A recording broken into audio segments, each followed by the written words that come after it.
Dapat si Herlin na lang ang ipinadala sa Miss Grand International.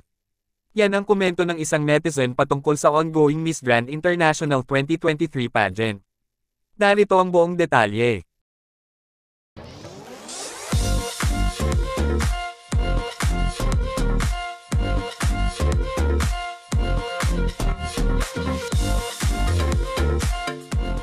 Sa nalalapit na Grand Coronation Night ng Miss Grand International 2023, na magaganap sa October 25 sa Vietnam, ay tila bang dismayado at nanghihinayang ang mga pageantry fans.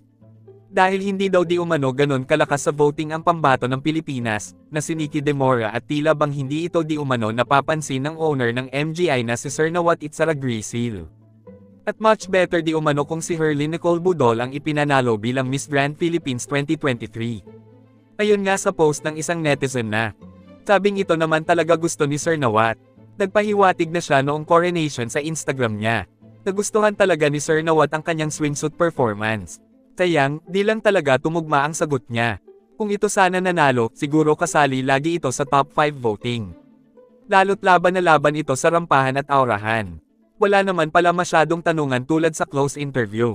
At andun naman si Roberta. Pwede naman si Roberta na lang ang mag-translate sa mga sagot ni Herlin.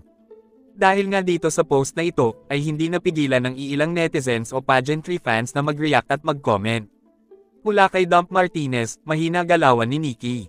Kaya imposible manalo siya. Dapat si Herlin na lang ipinadala sa MGI, sure pasok. Ayon naman sa isang netizen na, ayan na naman ang mga bakla na todo bash kay Herlin noon. Tas ngayong malabo manalo si Nikki, nang hihinayang kunwari kay Herlin.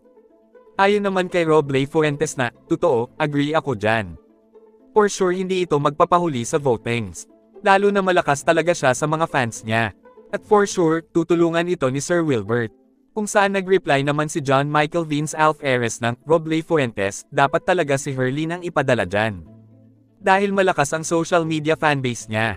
At saka gusto ni Nawat ang may sense of humor gaya ni Clara at Valentina. Mula naman kay Paulo, tama, pwedeng magtagalog siya then translate ni Roberta since nasa Vietnam naman siya. For sure, lagi itong nasa top 5 sa botohan. Kayo, anong masasabi nyo tungkol dito? Isa ba kayo sa mga nanghihinayang na sana, ang magandang dilag lead star, na si Herlin Nicole Budol ang ipinadala para i-represent ang Pilipinas sa Miss Grand International 2023 pageant at bakit? O naniniwala kayo na ang Miss Grand Philippines 2023 winner, na si Miss Nikki Demora, ay may laban or chance na maiuwi ang kauna-unahang MGI Golden Crown ng Pilipinas? At kung ano ang inyong komento at saloobin, just comment down below at babasahin natin yan at pag-uusapan natin para sa ating susunod na video. Thank you for watching and see you on my next one.